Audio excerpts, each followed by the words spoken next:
Hola, De silencio.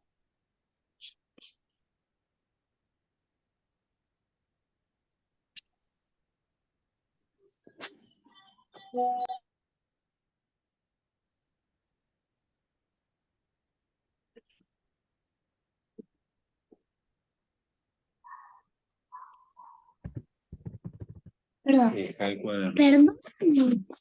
No me levantes la voz.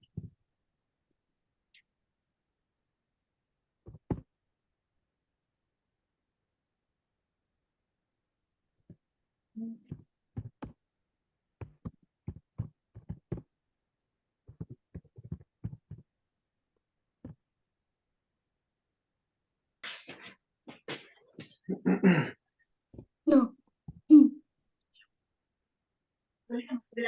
Pero vos con esto también no iba hasta acá. ¿Cómo se ¿sí? Llaman? Buenas tardes. Un mensajito les quiero dar. Si pueden ir silenciando los micrófonos, por favor, entonces nos empezamos a organizar.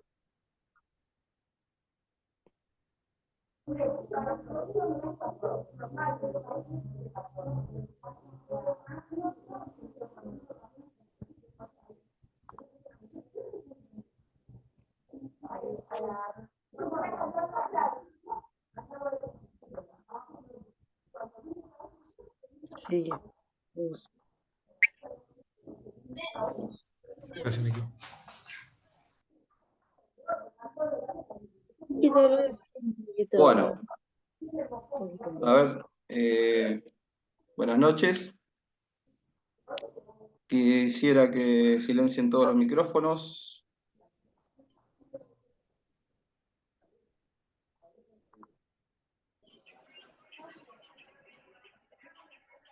Ahí estamos.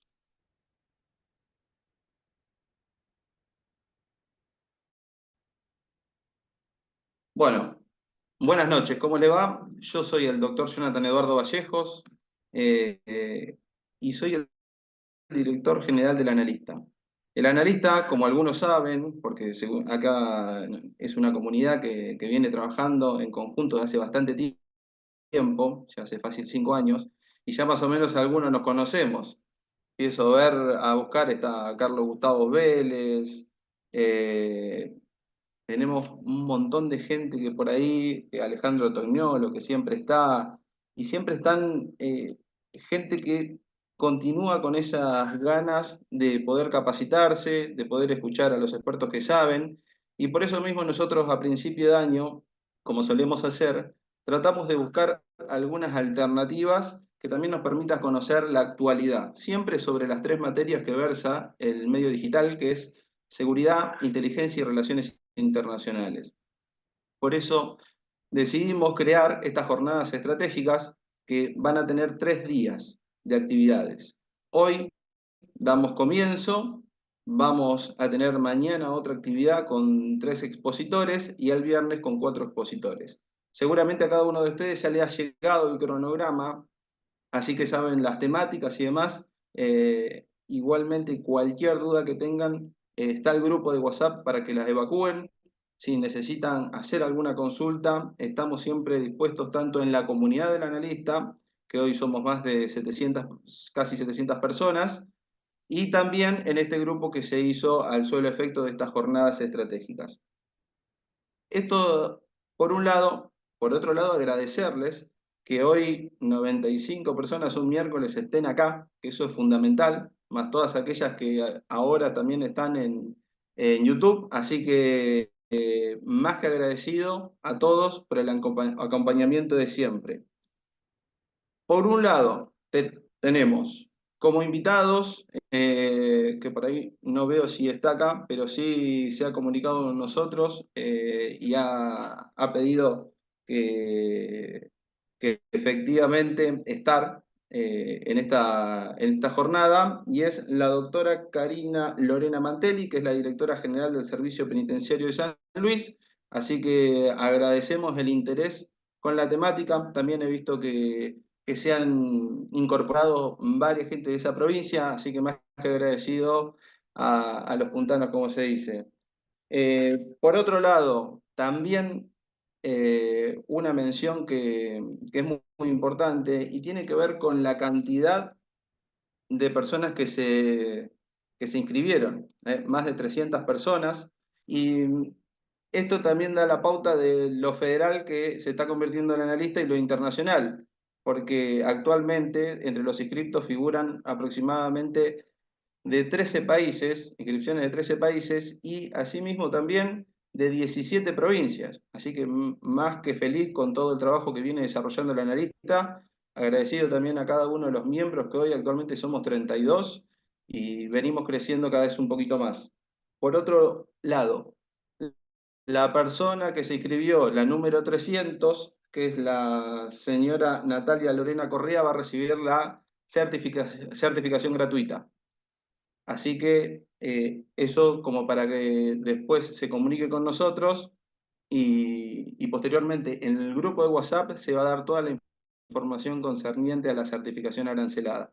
Mientras tanto, como siempre nosotros proponemos, el evento es gratuito porque creemos en la divulgación científica y académica. No quiero sacarle mucho más tiempo, les agradezco la presencia y le voy a pasar con el moderador del día de la fecha, que es el doctor Mariano Stoyanov, que aparte de ser un amigo, es el director del Instituto de Derecho Penal y Seguridad del Analista. Así que bueno, Mariano, te dejo la moderación y agradecido porque estés hoy acá también compartiendo el día con nosotros. Un gran día académico. Totalmente. Muchísimas gracias, Jonathan, gran amigo, hermano de la vida. Y agrego una cosita respecto al analista, que cuando lo fundamos, ya hace unos años, uno de los principios rectores que tenemos en el analista es que desmitificamos a la inteligencia, trabajamos por la desmitificación de la inteligencia, porque tenemos la certeza y estamos convencidos de que es una actividad ética, legal y que es en defensa de los intereses de los ciudadanos y hacia la seguridad de todos. Estamos convencidos que cuantos más seguros estemos, más libres seremos. Así que es un honor estas jornadas desde el ámbito académico, de la academia con toda la importancia que eso implica, porque de estos ámbitos es donde se generan las grandes ideas que después se llevan a cabo. No quiero robar más tiempo, quiero presentar al primer exponente, que es el ex fiscal, el doctor Marcelo Romero. Marcelo Romero es una persona tan humilde que la presentación me pidió que sea breve y conciso. Yo voy a agregar que cuando se retira Marcelo, se va por la puerta grande del Poder Judicial, que no es poco. Es una eminencia, muy reconocido en el ámbito judicial y actualmente es el subsecretario de Investigación Criminal del Ministerio de Seguridad de la Nación. Así que sin más preámbulos, Marcelo, te cedo la palabra, la clase es tuya, te escuchamos muy atentamente. Muchas gracias, Mariano. Muchas gracias, Jonathan. Buenas noches a todos. Un placer, un honor gigantesco para mí estar con todos ustedes. Las palabras de Mariano están plagadas de exageraciones, pero sé que salen del corazón y les agradezco. Espero estar a la altura de semejantes elogios, Mariano.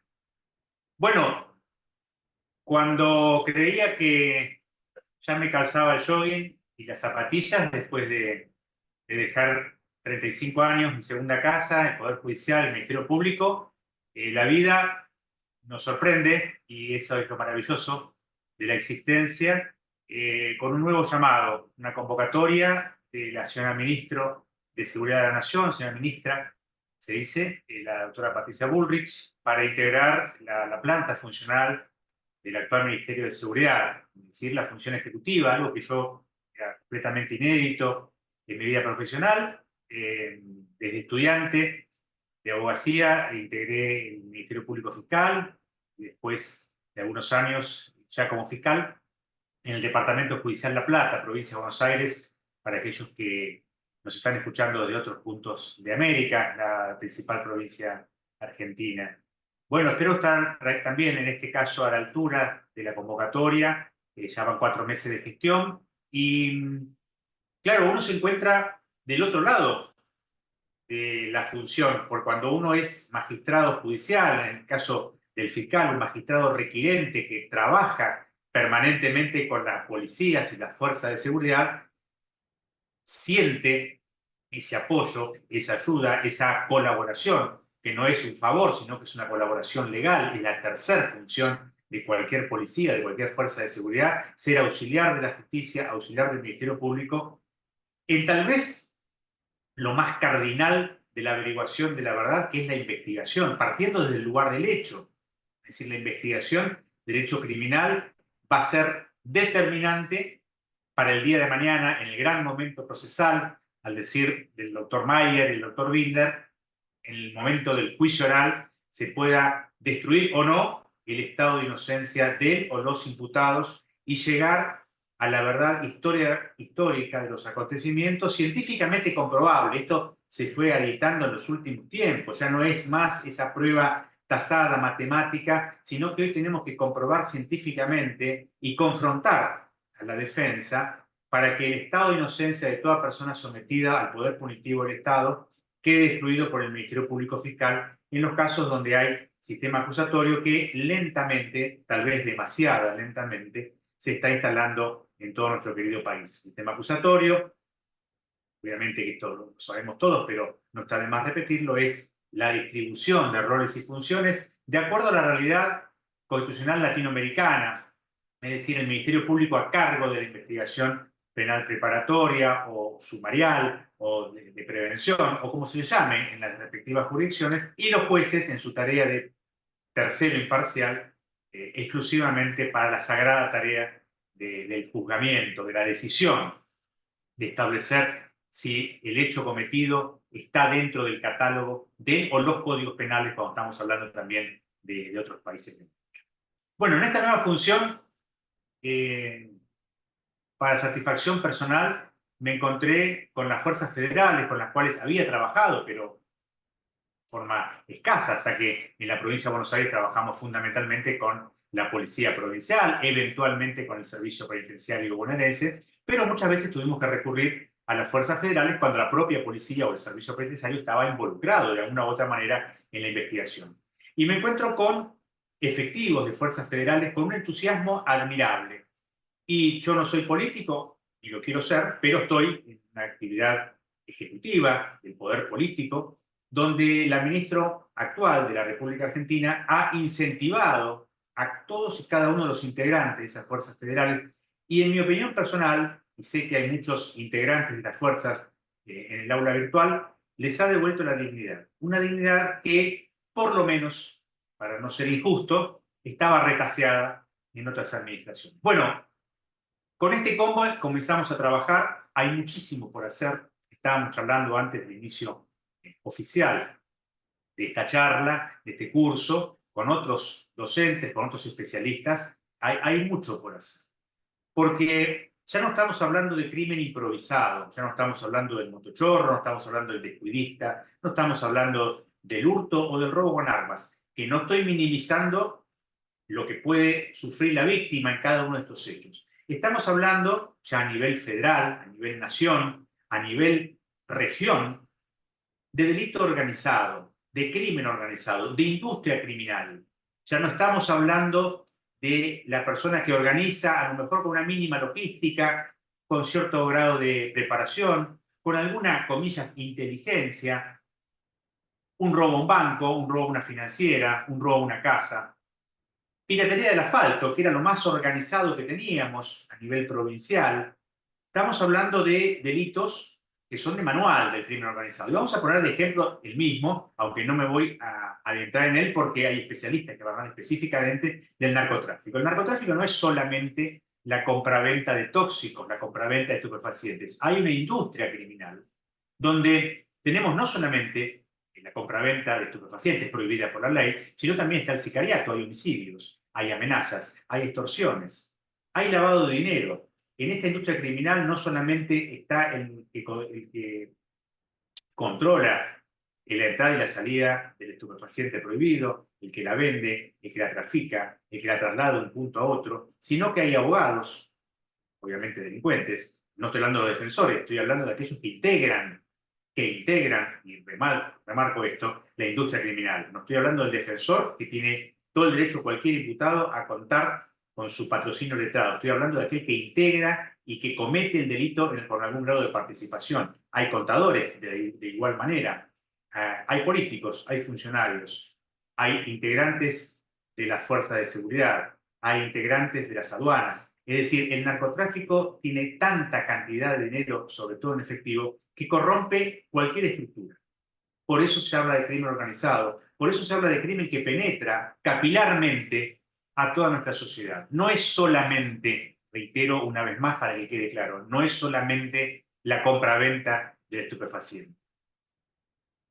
Claro, ustedes podrán decir, entonces estamos durmiendo con el enemigo. Exactamente, exactamente. Porque, como bien decía Mariano en su introducción, es vital y fundamental para enfrentar el crimen organizado no ser improvisado. ¿Qué significa este juego de palabras? Si no actuamos organizadamente y tenemos más inteligencia de esta para combatir o intentar neutralizar este tipo de actividad delictiva, vamos a fracasar.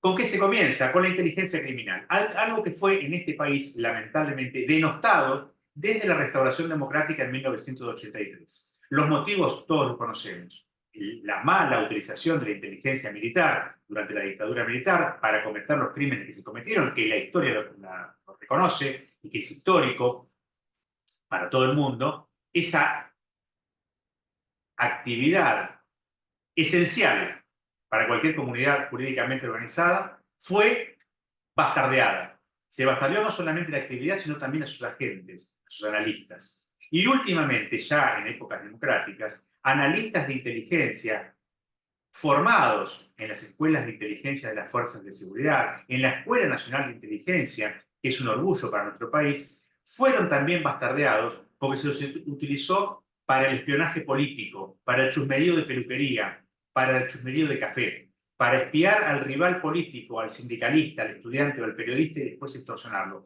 Eso no es inteligencia, eso es fisgoneo, no tiene absolutamente nada que ver con la tarea de prevención que tiene que tener una comunidad jurídicamente organizada, una nación, un ministerio, un sistema penal.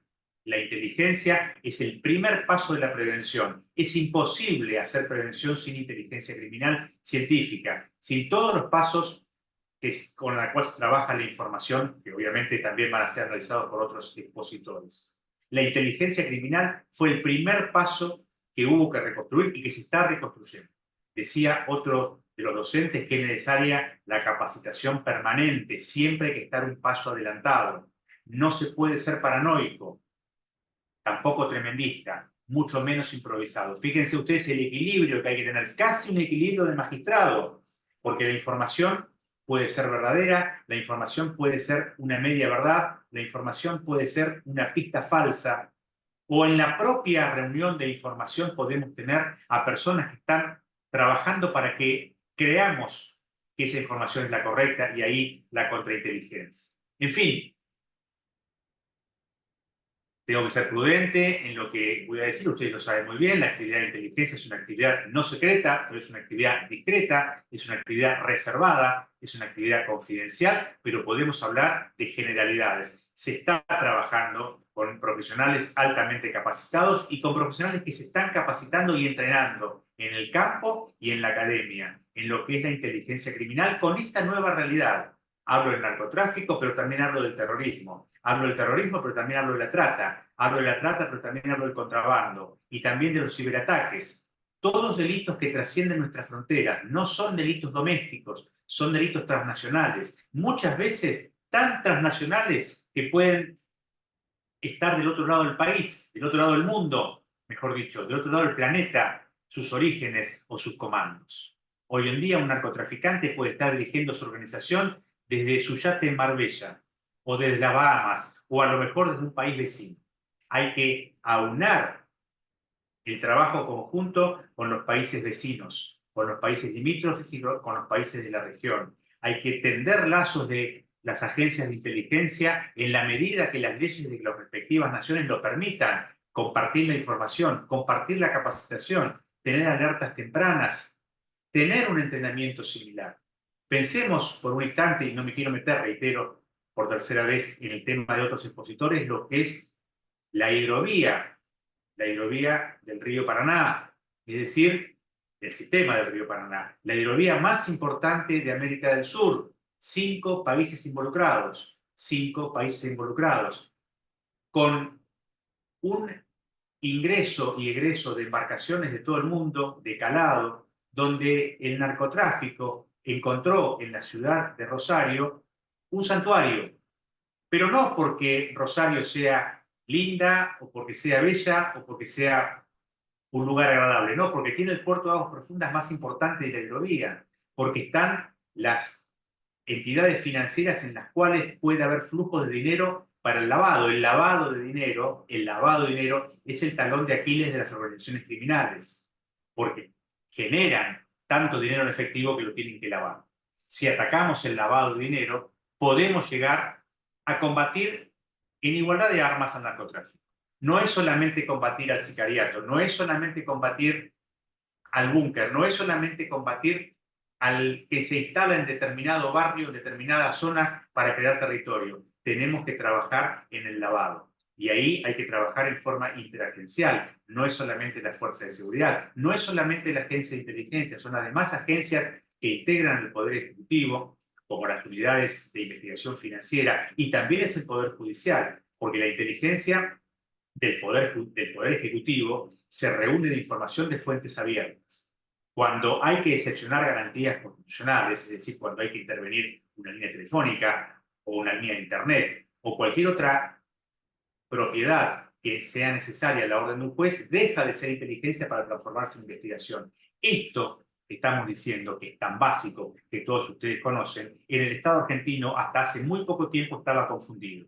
Se hablaba de inteligencia e investigación, de investigación y de inteligencia. La inteligencia es prevención exclusivamente. Cuando fracasa la prevención, viene la mitigación de la fuerza federal, de la fuerza policial, y automáticamente se judicializa. Y a partir de la judicialización hay investigación criminal, ya no es más inteligencia. La inteligencia fracasó o no fue suficiente, fracasó la prevención, fracasó la vacuna, ahora viene el antibiótico.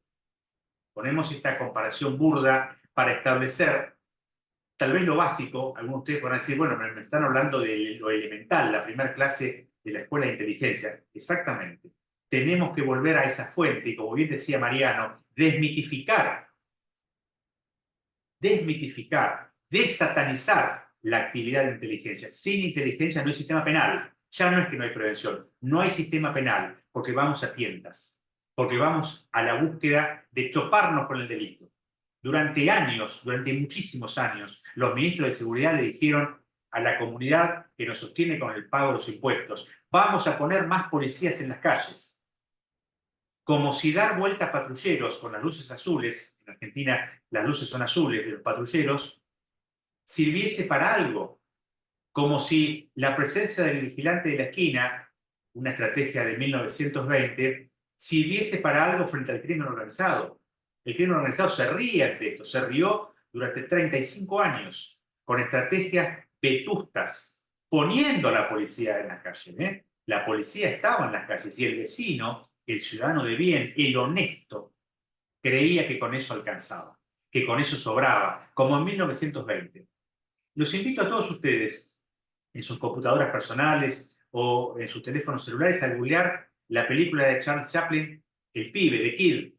El fotograma icónico de esa película de 1921 es justamente Carlito Chaplin, el pibe, Jackie Coogan, el niño en ese momento, un farol, a gas, por supuesto, y atrás un policía gigantesco con un machete, que estaba mirándolos como diciendo, el próximo paso es la cárcel.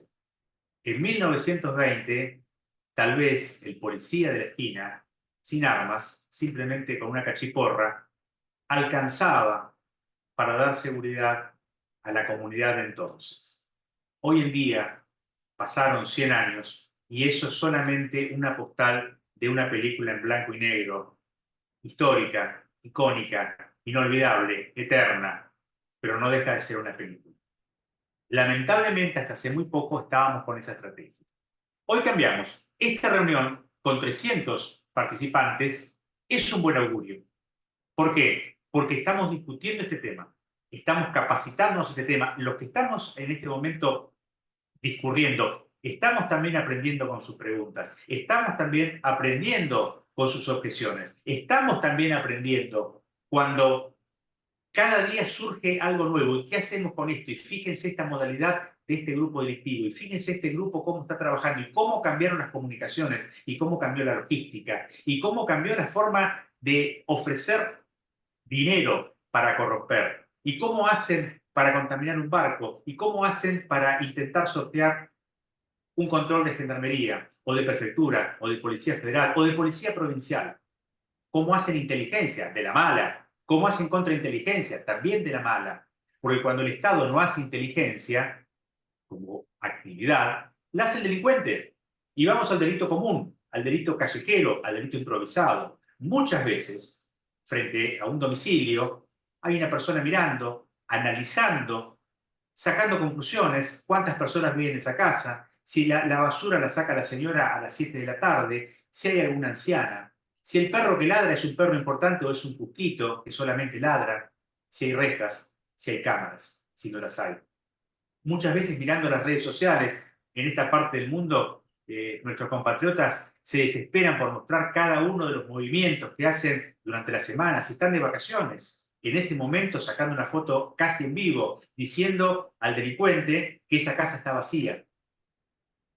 Fíjense cómo los expertos en cibercrimen tienen que dar consejos elementalísimos, no existe la palabra, lo estoy inventando, más que elementales, para que no demos información. Por eso nosotros, los profesionales, los que integramos el sistema penal, en todo el arco de responsabilidades, desde el agente que ingresa a la fuerza de seguridad o al agente de inteligencia, pasando por los funcionarios ejecutivos, el Poder Judicial, el Ministerio Público, en todas sus instancias, nos tenemos que manejar con el grado suficiente de responsabilidad, de confidencialidad, de recato. Cuando damos nuestras expresiones públicas como políticos o como funcionarios políticos, no alarmar a la población, pero sí alertar a la población de estos peligros. Imagínense si 3 motochorros pueden hacer inteligencia frente a un domicilio, lo que puede hacer el narcotráfico con su casi infinita capacidad económica, con su infinita capacidad logística, con su importantísima capacidad técnica. Ya hay grupos organizados de narcotráfico, grupos organizados de trata de personas, grupos del contrabando, ni hablar de cibercrimen. El cibercrimen ya no tiene fronteras y permanentemente nos enfrentamos a otros problemas como puede ser la tipicidad legal, como puede ser que siempre el Código Penal está un paso atrás porque permanentemente va cambiando la forma de comisión delictiva. Entonces es atípica y los jueces no pueden condenar y los fiscales no pueden procesar y los fiscales no pueden investigar. Porque estábamos investigando una conducta que hasta ayer tenía un formato, pero hoy tiene otra, con una vueltita de tuerca en la tecnología. Pero hoy en día hay organizaciones criminales con teléfonos satelitales, con telefonía encriptada, con códigos que antes eran ajenos al narcotráfico, que eran más exclusivos del terrorismo o del narcoterrorismo. Hoy en día tenemos narcoterrorismo, organizaciones terroristas que financian el narcotráfico y viceversa. Esto es el crimen organizado. Este es el desafío.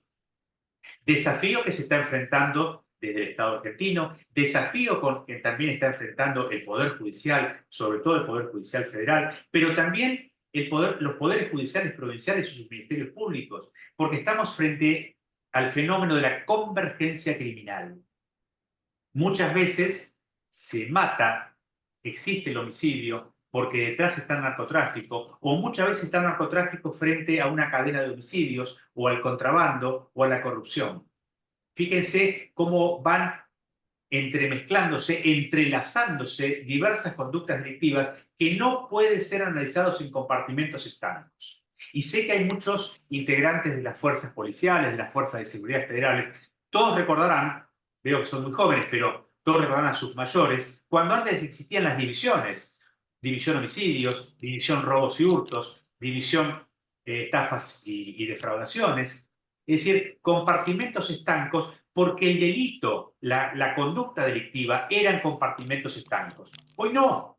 Hoy tenemos una mancomunidad delictiva organizada, reitero, donde hay cerebros, donde hay profesionales que no se manchan las manos con sangre, pero que de una u otra manera están buscando, y reitero, para que nadie se sienta ofendido, abogados, contadores, financistas, no trabajando en su especialidad, sino trabajando en una organización criminal, que los transforma en criminales. No son abogados son criminales con título de abogado, que tratan de que la organización no cometa errores para el día de mañana ser pescados infraganti por la policía, por la Fuerza Federal o por el Ministerio Público Fiscal. Frente a esto, esta nueva realidad, con la cual nos sorprendió, porque creíamos que el narcotráfico, bueno, era gente que traía la droga por la frontera norte o por Brasil y que venían en una mochila. Sí, se hablaba de los vuelos que tiraban los bultos, creíamos que era una fantasía, creíamos que era una exageración y hoy vemos que es una realidad. Hoy vemos que es una realidad. Lamentablemente todavía en nuestro país está en discusión. Digo, no es que esté mal la discusión, lo que está mal es que esta discusión no termina nunca con respecto a la actuación de las Fuerzas Armadas como sostén operativo, como apoyo logístico frente al delito transnacional. ¿Qué hacemos, por ejemplo, si ponemos un radar con un vuelo ilegal desde cualquiera de las fronteras? ¿Qué hacemos con ese avión? ¿Quién lo hace? ¿Quién lo hace descender? ¿Quién lo puede identificar? Se supone que otro avión. ¿Quién tiene aviones? La Fuerza Aérea. Las Fuerzas Aéreas son las Fuerzas Armadas. ¿Qué hacemos si las Fuerzas Armadas tienen que hacer de sostén operativo? ¿Qué pasa si tienen que entrar en algún enfrentamiento armado contra civiles? Bueno, son todas preguntas, son todos signos de pregunta que todavía no han sido contestadas por el Estado Nacional, por el Poder Legislativo, por el Poder Judicial. Seguimos discutiendo. Reitero, está bien la discusión, debe existir la discusión en un sistema democrático, pero en algún momento tiene que haber una respuesta. ¿Sí o no? ¿Hasta acá o hasta allá? Sin ninguna duda, las leyes son palabras. Esto no es necesario ser abogado, no es necesario haber sido fiscal para establecer esta verdad de perogrullo. Las leyes son palabras, oraciones subordinadas, proposiciones. Los jueces, los fiscales, interpretan esas normas y después deciden, unos peticionando, otros fallando. Ahora bien, deben adaptarse a la realidad actual, al contexto, al paso del tiempo. Nuestro Código Penal es de 1921, con múltiples reformas, pero la esencia es de 1921. Digo yo, ¿no es hora de actualizarlo? ¿No es hora de decir, bueno, este código se le agradece a los servicios prestados, presentamos uno nuevo? Y hay proyectos que están en los anaqueles del Congreso Nacional, que no se aprueban o desaprueban, están ahí, están en pausa. No podemos estar en pausa, porque el crimen organizado no tiene pausa y tiene prisa. Es con prisa y sin pausa, y permanentemente se recicla, permanentemente se perfecciona. Tienen su propia inteligencia, tienen su propia contrainteligencia, tienen su propia logística. Esto es a lo que nos enfrentamos. ¿Qué podemos hacer desde el aula? ¿Qué podemos hacer desde la academia? ¿Qué podemos hacer desde la capacitación? Justamente, ser más inteligentes que ellos. En el fondo son delincuentes, en el fondo son criminales, en el fondo buscan el dinero, en el fondo buscan la riqueza. En el fondo se van a equivocar una y otra vez. Se equivocan una y otra vez porque se relajan. Creen que encontraron el crimen perfecto. Creen que encontraron la forma de coimear a todo el mundo. Permítanme a los camaradas y colegas de otros países algunos usos del lunfardo argentino. Coimear, dar dinero para corromper. Tal vez conozcan la palabra. Sin embargo, el análisis científico del delito, y en esto recomiendo estudiar la personalidad del delincuente de la gran criminóloga argentina Hilda Marchiori, y por supuesto cualquier otra obra que hable de la personalidad del delincuente, la soberbia del que se cree más allá de la ley, la soberbia del que se cree un poquito más inteligente que el resto, siempre le juega una mala pasada. No hay crimen perfecto, hay malas investigaciones o investigaciones deficientes o mal resguardo de la prueba o todo eso junto. Estoy casi en tiempo. Los invito a escuchar a los expositores, a interpelarnos a todos nosotros, a consultarnos, a disentir. El disenso es fundamental. El disenso es fundamental. Cuando era fiscal, era tanto el respeto al cargo, ¿no? Y a mí también, pero sobre todo al cargo que me tenían los policías, que a veces no me preguntaban cuestiones en las cuales yo me equivocaba, como cualquier ser humano. Y después decía, sí, yo se lo iba a decir, doctor, pero no me animé. ¿Cómo no se animó? En serio, ¿cómo no se animó? Si usted es mi auxiliar, usted es la persona que muchas veces me está cuidando la espalda en el proceso. Necesito su objeción. Y con respeto, como yo tengo con usted, necesito su crítica. Esa es la forma. Esa es la forma de capacitarse en el sistema penal. El sistema penal no es orden cerrado, donde la orden no se discute, porque estamos entrenando en el campo de entrenamiento, valga la redundancia, estamos entrenando en tiro dinámico, estamos entrenando en reglas de combate urbano, callejero, estamos entrenando para entrar o irrumpir en una propiedad, etc. Ahí no se discute porque nos va la vida. En una investigación hay una mesa de trabajo, hay un pizarrón de situación, hay un trabajo mancomunado, cada uno en lo suyo, por supuesto. El personal de inteligencia no se mete en la investigación, pero yo puedo llamar a la gente de inteligencia y decirle, necesito de su experiencia para realizar este análisis de la prueba. Ya no como trabajo de inteligencia, ya dejó de hacer trabajo de inteligencia, pero voy a aprovechar sus talentos, voy a aprovechar su entrenamiento, voy a aprovechar sus conocimientos, voy a aprovechar toda la información que tiene en su computadora o en su cabeza.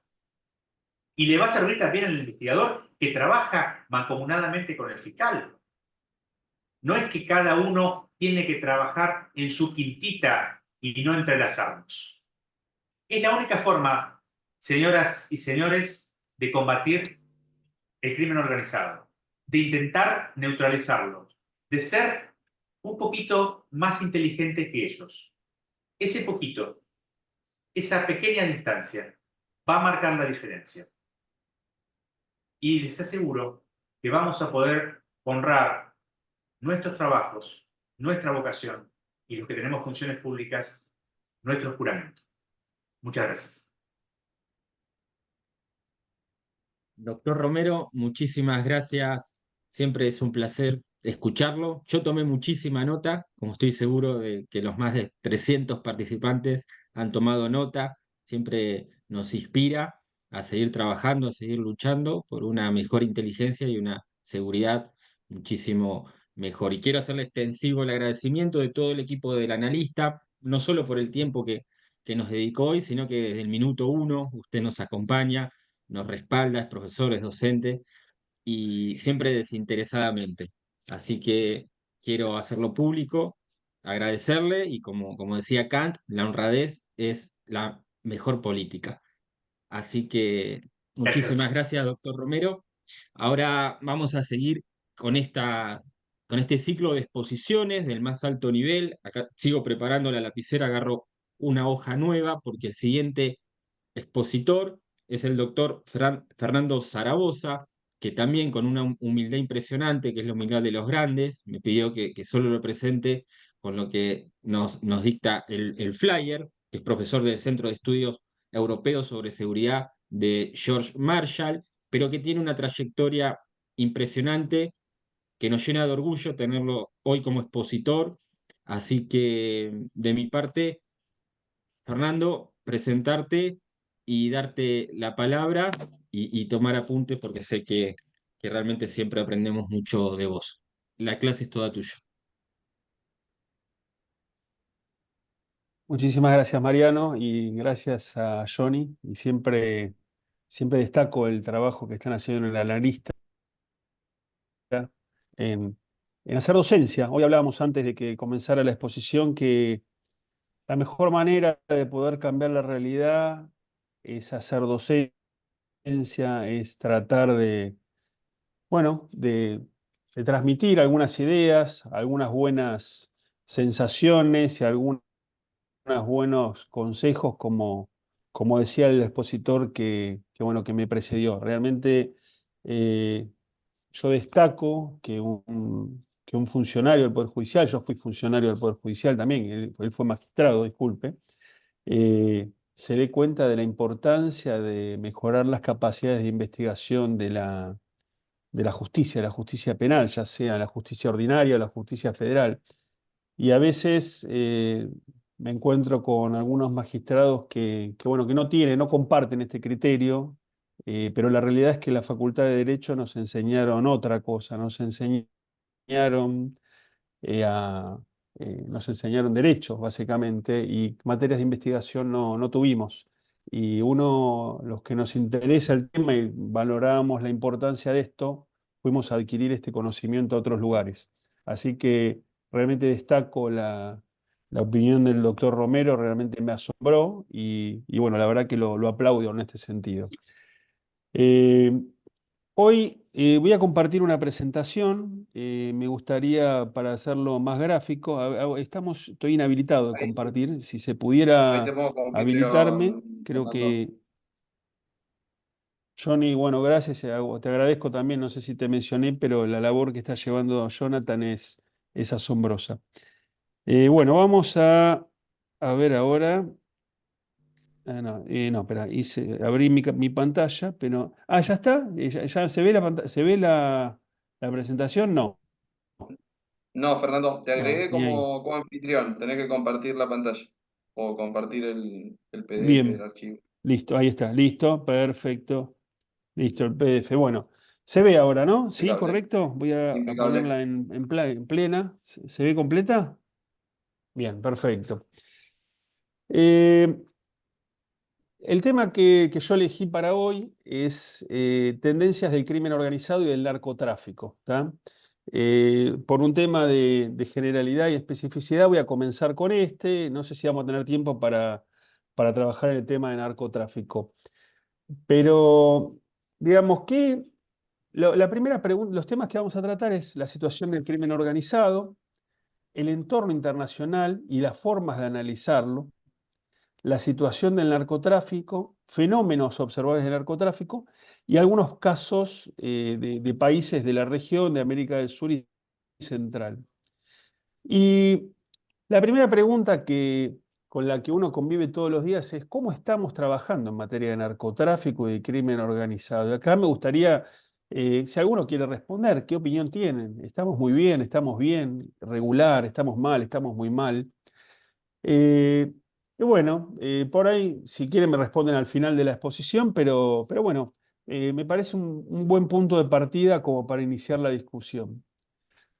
Yo les voy a referenciar algunos libros que lamentablemente están en inglés, pero es importante tratar de aprender otra forma de ver estos fenómenos que a veces no la he encontrado en español. Y un libro que les voy a pasar, que lo conocí este año, que es Beyond Convergence, más allá de la convergencia. Y es un libro de la Universidad de Defensa de los Estados Unidos. ¿Tá? La primera prevención que yo les quiero hacer es que por más que venga de los Estados Unidos, uno a veces no tiene que tomarlo con cierta animosidad, este tipo de biografía. Hay que tratar de tomarse el trabajo de entender los puntos de vista, que obviamente podemos compartir o no, pero a lo mejor eh, analizando podemos llegar a cambiar el punto de vista que nosotros tenemos. La primera cuestión que yo quiero bueno, mencionar es que la cuestión del crimen organizado no es un tema meramente policial, ¿tá? Es un tema que requiere otro tipo de capacidades. Tenemos que entrenarnos en otras cosas, fundamentalmente en economía, en estrategia, entender de relaciones internacionales, algo de derecho hay que entender también, y fundamentalmente cómo crear conocimiento, que eso es una disciplina del conocimiento científico. Básicamente es la inteligencia lo que estoy diciendo. El crimen organizado, para poder entenderlo, necesitamos necesariamente aplicar técnicas de inteligencia, de la buena inteligencia, como decía el doctor Romero. Y eso es muy importante. Si nosotros no sabemos hacer inteligencia, no sabemos cómo conseguir este conocimiento científico, difícilmente vamos a poder comprender el crimen organizado. Entonces, bueno, dicho esto, a ver, ahí estamos. Del crimen organizado podemos decir muchas cosas, ¿tá? O sea, primero, la cantidad de actividades en la que está, a la que nos referimos, desde narcotráfico, trata de personas, explotación de chicos, lo que es lavado de dinero, está lo que es falsificación bancaria. Imagínense cualquier actividad criminal que requiere una organización. Y como decía el expositor, el doctor Romero, requiere de especialistas que te enseñen de la logística, de administración, que te enseñen también del contexto político, que te asesoren en varias disciplinas. Entonces, es un campo realmente desafiante para trabajar. Entonces, pero fundamentalmente, el crimen organizado tenemos que entender el daño que le hace a nuestra sociedad y fundamentalmente cómo afecta a la gobernanza. ¿Qué entendemos por gobernanza? Es la idea de buen gobierno. Esto parece teórico, pero ahora se van a dar cuenta de la importancia de comprenderlo esto. El crimen organizado lo que hace es genera estados frágiles. Acá puse fragilidad sin D, pero va con D, o sea, me comí la D, acá se D, pero... y fundamentalmente cuando pensamos en un estado frágil, en un estado fallido, miremos por ejemplo el caso de Haití. Haití tiene, yo lo mencionaba ayer en otra charla que di, Haití tiene hoy una triste realidad, un triste destino. Y fundamentalmente, digamos, obviamente que uno analiza, digamos, el caso de Haití, obviamente hay muchas cuestiones que son propias de la historia de Haití, que hacen que, de alguna manera, hoy la realidad de Haití sea esa. Tenés cuestiones de diferentes etnias, tenés cuestiones de intervenciones de distintos países, pero hay una cuestión que, digamos, tenés cuestiones de guerras civiles, pero hay una cuestión que es creo que la más determinante, que es el tema del crimen organizado, lo que ha generado el crimen organizado en Haití. Entonces, es fundamental que nosotros tomemos conciencia que si no hacemos nada, lo que nosotros estamos haciendo, no hacemos nada bueno, yo diría, no enfrentamos el crimen organizado, nosotros nos acercamos a una realidad como la de Haití. Obviamente que hay distintos grados de alguna manera de deterioro de la institucionalidad, pero tenemos que tenerlo muy presente. El crimen organizado no hay que perder de vista el daño que le hace a la institucionalidad. ¿Y cómo le hace daño a la institucionalidad? Y esto hay que decirlo. Fundamentalmente, ¿qué hace el crimen organizado? Busca primero infiltrarse. Es como un parásito, se va metiendo dentro de las instituciones y se va alimentando. Y después se va apoderando de la economía. Y cuando vos ya te querés acordar, tenés un fulano como Pablo Escobar que quería ser presidente, por ejemplo, que soñaba con ser presidente. Había llegado a ser elegido como legislador de Colombia. Pero la realidad es que Pablo Escobar no estaba solo en Colombia. Había muchos otros que compartían un poco la historia con él, que trabajaban para el crimen organizado. Y eso es algo que nos tiene que preocupar y obliga a cambiar el enfoque que tenemos que tener. Nosotros hoy, digamos, hoy un poco hablaba el doctor Romero, el tema de una palabra que es contrainteligencia. La contrainteligencia en esto es fundamental. Y tendiente, ¿qué queremos saber con la contrainteligencia? Queremos saber dos cosas.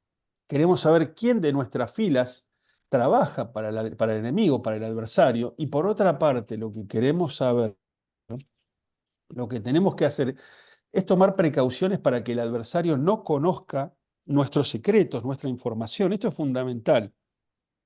Entonces, fundamental el tema de la gobernanza. Y acá hay un tema que está muy vinculado, que cuanto más lo tenemos metido al crimen organizado, más débil estamos como Estado y estamos más débil como sociedad. ¿Por qué? Porque las personas que trabajan para el crimen organizado dentro del Estado no se preocupan por resolver los problemas para los que fueron elegidos como gobernantes. Se preocupan para resolver los problemas del crimen organizado, para darles impunidad. Por eso es muy importante el tema de no transar con la corrupción, no perdonar la corrupción. Esto yo lo creo que es central para hacer un análisis de crimen organizado. No se puede transar con la corrupción. Otra cuestión sobre la que es prioritario, y lo menciona en este libro que yo les mencionaba, que yo los refería antes, es el tema de trabajar prioritariamente contra los delitos financieros. Hay que realmente trabajar en las investigaciones financieras. Es fundamental. ¿Cuál es la realidad? Es que no estamos haciendo un gran trabajo en esto, porque da más trabajo. Vamos a suponer una causa de narcotráfico. Nosotros priorizamos, se hace un allanamiento, se secuestra a la gente, se investiga un poquito más arriba en la organización para ver con quién está vinculado, un poquito, no demasiado más, pero la realidad es que cuando tenemos que hacer el trabajo el trabajo de la investigación financiera, no se hace a conciencia, se hace para cumplir, se hace tarde y se hace mal. Eso es algo que tenemos que, como nación, como organizaciones, lo tenemos que hacer, pero no lo tiene que hacer solamente nuestro país. Porque ¿qué pasa? Cuando supongamos que Argentina trabajara bien, pero el resto de los países no trabaja bien en este sentido. Más al final yo les voy a mostrar unos cuadros en el que se toman en cuenta dos variables. La idea de la criminalidad, un índice de criminalidad, y se lo compara con el índice de resiliencia. La resiliencia es la capacidad de recuperarse de las adversidades, de alguna manera de reconstruir esos tejidos dañados por la corrupción, por el crimen organizado.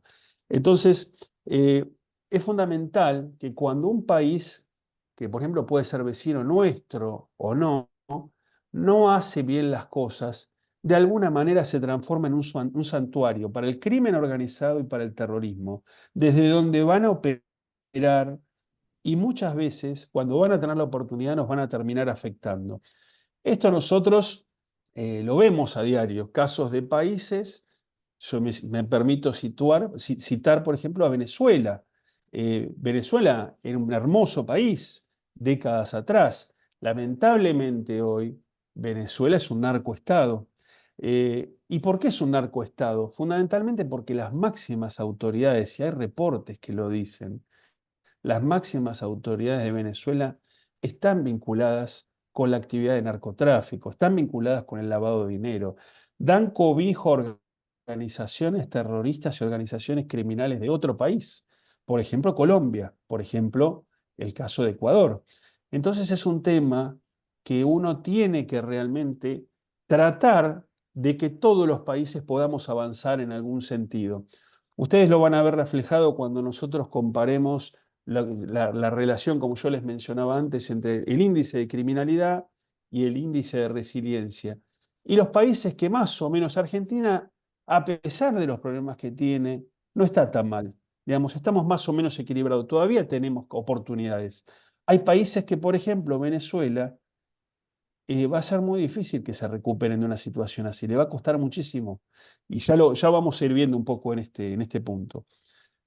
¿Qué otro tema tiene el tema del crimen organizado? Y ahora lo vamos a ver, que tiene básicamente, ustedes escuchan siempre esa frase que es memorable de Pablo Escobar, plata o plomo. Ya sea por la corrupción o ya sea por la violencia y por la intimidación, intenta lograr los objetivos que se propone. Esto hay que tratar de tenerlo presente cuando estamos hablando de actividades como el narcotráfico, la trata de personas y otros delitos también que están mencionados en la Convención de Palermo. No estamos hablando de tonterías, estamos hablando de cosas muy serias que generan un impacto y un efecto en los países, en las sociedades y en el entorno internacional, ¿tá? Y afectan la seguridad internacional, ya sea en el momento o en el futuro. Un tema que hoy nosotros vemos, digamos, hay tendencias que se fueron dando en el crimen organizado. Separé tres nada más. Una es que hay organizaciones terroristas que actúan en el crimen organizado. Otra tendencia, por ejemplo, el caso de Al-Qaeda, Hezbollah. Otra tendencia que hay que ver es el tema de que hay grupos de crimen organizado que utilizan métodos terroristas, ya sea para asegurar el territorio o para lograr sus objetivos. Después vamos a ver a los objetivos del crimen organizado. Y, y acá aparece otra idea de la hibridez, de las organizaciones híbridas.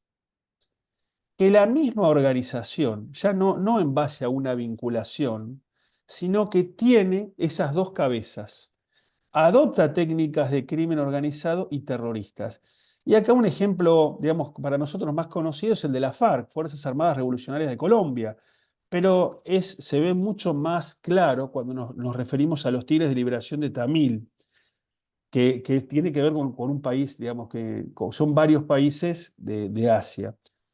¿Qué importa de esto? Que el tema de la hibridación obliga a cambiar el enfoque, ¿tá? Porque si no, nosotros no nos damos cuenta de lo que realmente estamos teniendo. Y si nosotros no entendemos lo que estamos enfrentando, va a ser muy difícil que nosotros podamos de alguna manera sobreponernos. Insisto con esto, la convergencia, la hibridación y la captura del Estado tienen altos riesgos para la seguridad de los países. No solamente para el país en cuestión, es una amenaza para la seguridad internacional. Y acá esto es algo que lo tenemos que grabar, el último punto. Cuantos menos capacidades tiene un Estado, menos posibilidades tenemos de enfrentarnos, de sobreponernos. ¿Y cómo se hace esto? Digamos, ¿cómo se hace? Un poco yo hoy noto que hay una mejoría en lo que está haciendo el actual gobierno en relación con el anterior, que no se les da territorio franco. El gobierno podría agarrar, Rosario es un desastre, ¿no? Vayamos para otro lado porque genera muertos, pero ¿cuál sería el mensaje que se daría? El mensaje sería, bueno, no, realmente tenemos que incrementar la violencia, tenemos que tratar de presionar, y eso es lo último que se quiere, lo último que hay que hacer. Hay que ir y enfrentar la situación. Probablemente te genere costos hoy, costos que nadie quiere pagar en cuanto a muertos por el sicariato y cosas por el estilo, pero no hay que dejarles el espacio. Hay que tratar de que les sea sumamente costoso y sumamente riesgoso operar en nuestro territorio. Ese es el mensaje que creo que tenemos que dar. Y acá un poco, un poquito con esta idea de la clasificación, hoy en el Marshall, el Centro Europeo de Estudios de Seguridad, en este curso, que es un curso que se da para funcionarios de seguridad, que son becados, es un centro que está en Alemania, este año se cambió un poco el enfoque. Antes era un enfoque que se les enseñaba, se tomaba a los funcionarios durante un mes, se los colocaba en un curso muy intensivo, en el cual se les enseñaba estrategia, cómo pensar una estrategia contra el crimen organizado. Hoy eso cambió. Hoy ya también se empezó a ver, además de que se les enseñó cómo pensar una estrategia para un país que cada uno de los seminarios tiene asignado, se cambió esta idea de cómo entender de una manera diferente el crimen organizado. Y aparece la idea de primera generación, segunda generación y tercera generación de crimen organizado. ¿Cuál es la idea de primera generación de crimen organizado? Es la idea de cuando pensamos en la Convención de Palermo, que decía, bueno, el bicho del crimen organizado tiene estas características, tiene más de 3 personas, busca obtener lucros, etc.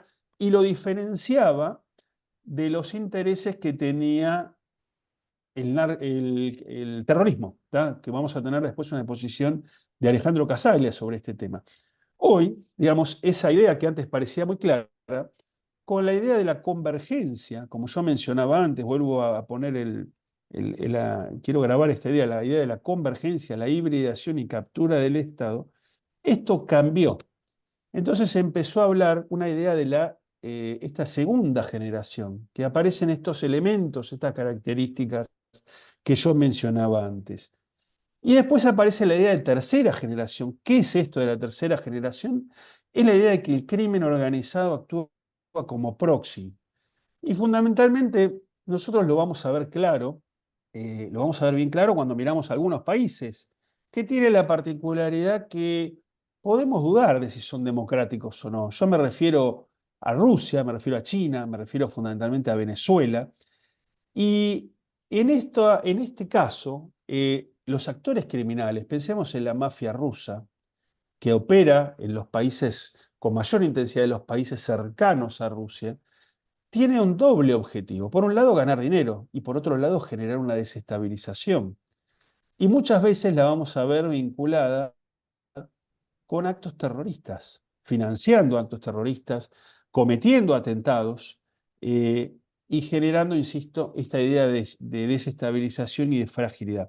¿Cómo andamos con el tiempo, Johnny? Perdóname que te pregunte, a ver si arrancamos con otro tema o no. Estamos ¿Andamos hasta bien? el cuarto, ¿no, Mariano? Tenemos Sí, sí, sí, hasta el bien. 8 cuarto minutitos. Bueno, estamos bien, bueno. estamos bien. Digamos, y acá aparece otro tema que también complejiza el estudio del crimen organizado, el tema de la tecnología. ¿Qué impacto genera la tecnología? Y bueno, hoy sabemos que hay muchos delitos de crimen organizado que son asistidos o son realizados tecnológicamente. Y vemos también que las organizaciones criminales que anteriormente se dedicaban con más intensidad, por ejemplo, al narcotráfico, el caso del PSC, por ejemplo, hoy están teniendo una mayor participación en delitos tecnológicos, estafas informáticas, por ejemplo. Entonces, ¿esto qué obliga? A tener una mayor capacitación de las fuerzas de seguridad que entienden que tienen que trabajar en estos temas. Esto es fundamental. Eh, yo acá les voy a sugerir una lectura, Índice Global de Crimen Organizado de Global Initiative. Es una organización, una ONG, que realmente está haciendo un trabajo muy interesante. Generalmente para fin de año hace una conferencia de 24 horas, la cual participé en varias oportunidades, en las que especialistas de todo el mundo exponen su visión, su punto de vista sobre la evolución que va teniendo el crimen organizado. Realmente es algo que recomiendo que puedan participar. ¿Y qué ve, digamos, qué es lo que hace este índice de crimen organizado? Analiza el entorno criminal. ¿Y cómo es que lo analiza? Analiza 15 actividades que son consideradas criminales. En base a eso, elabora un índice de criminalidad que yo les vengo prometiendo que se los voy a mostrar. Y este índice de criminalidad lo relaciona con un índice de resiliencia, ¿está? Un score de resiliencia. Y acá nosotros, por ejemplo, para el caso de Argentina, vemos que todavía tiene una mayor puntuación la idea de la resiliencia, ¿está? Recomiendo, digamos, no hago a tiempo a explicar el índice, pero es muy interesante lo que se hizo, se mejoró con respecto a la versión de 2021. Y acá, por ejemplo, como les muestro algunas cuestiones que se tienen en cuenta para el índice tanto de criminalidad como para el índice de resiliencia. Y acá se analizan distintas actividades, por ejemplo, del lado de la criminalidad, ¿tá? Entonces, cuando nosotros, ¿qué es lo que te muestra esto? Sobre todo el tema de la resiliencia, que nosotros como funcionarios públicos, como académicos, como policías, como distintas personas que están tratando de alguna manera poner una valla contra el crimen organizado, lo más importante es trabajar en la resiliencia, en tratar de recuperarnos, en no perder digamos, no perder la moral, como se dice. Ahora pasamos a las preguntas. Un segundito que termino la exposición. Esto es fundamental, trabajar en la resiliencia. Eso me parece que es lo central. Lo otro en lo que tenemos que trabajar es, ustedes fíjense, las distintas agencias que están vinculadas a la respuesta del crimen organizado. El Poder Ejecutivo, la Gendarmería Nacional, la Policía Federal, el Poder Judicial, las policías provinciales y el sector privado. Y acá es fundamental que esto no se resuelve únicamente por parte del sector público. El sector privado tiene mucho para aportar en esto. Créanme, yo este cuadradito debería haberlo hecho mucho más grande, algo así. ¿Por qué? Porque en definitiva el mismo profesional que lava el dinero para el crimen organizado hace actividades para actores económicos legítimos. Entonces, lo que nosotros tenemos que garantizar, en base a un código de ética, en base a una legislación que asegure esa ética necesaria, que el sector privado no trabaje para el crimen organizado, que no sea neutral en esto. Y en esto es fundamental. Muchas veces algunos profesionales se enojan cuando dicen, no, vos tenés que tener una mayor participación, no podés ser cómplice en esto, no podés asesorar cómo delinquir. En esto el sector privado tiene que tener una idea de que si él no hace algo al respecto, termina siendo cómplice. Esto es difícil decirlo, es duro, pero realmente esta batalla contra el crimen organizado no se gana sin el compromiso del sector privado. Y déjenme mostrarles, por ejemplo, acá quiero comparar con otros dos países, caso de Ecuador, que nosotros tuvimos noticias este año digamos, de un grupo criminal organizado de Ecuador, en el que dentro de penales empezó a cometer homicidios, cometer atentados, amenazas, intimidaciones. Y bueno, fíjense cómo el grado de resiliencia fue bajando, y no fue bajando por la actividad que nosotros tomamos conocimiento este año. Fue bajando porque no se hicieron los cambios que oportunamente había que hacer. ¿Y cuáles eran esos cambios? No dejar espacio donde no combatir al crimen organizado. El crimen organizado es un flagelo, es como el cáncer que crece y uno puede optar por hacer como que no pasa nada, pero el cáncer no se va a ir, el cáncer va a seguir estando. Y a lo mejor someterse a una cirugía oportuna puede permitir de alguna manera vencerlo y sobreponerse a esa enfermedad. Esa es un poco la idea. Quedo abierto bueno, ahora le voy a pasar la palabra al siguiente presentador. Les agradezco la atención y quedo abierto a las preguntas. Voy a ceder, tengo que hacer, a ver cómo hago acá. Dejar de compartir, antes que nada. Y no sé cómo devolverte, acá tenemos el problema que no sé cómo devolverte el anfitrión, Johnny, pero Fernando, bueno, ya está. eh, Ya no sé, está. bueno, ahora Solucionado. ya está Ahí. listo. Excelente. Bueno, Fernando, muchas Bueno, gracias. Interrumpo listo, yo. excelente entonces. Bueno, muchas gracias. Así continuamos con la disertación. Continúa moderando Mariano. Doctor Zaragoza, muchísimas gracias por esta clase magistral. Como siempre, muchas gracias por su tiempo y de colaborar con el analista desde hace tiempo, también de manera desinteresada. Nos llena de orgullo su presencia siempre. Bien, ahora para cerrar el día de hoy con los expositores, quiero presentar a una persona que es una eminencia, es un experto en terrorismo, es el magíster Alejandro Casaglia, docente de posgrado de la Universidad Nacional de La Plata, que también con la humildad de los grandes me pidió que sea breve con su presentación. Así que sin más, para no perder tiempo y escucharlo, Alejandro, te cedo la palabra y la clase es tuya.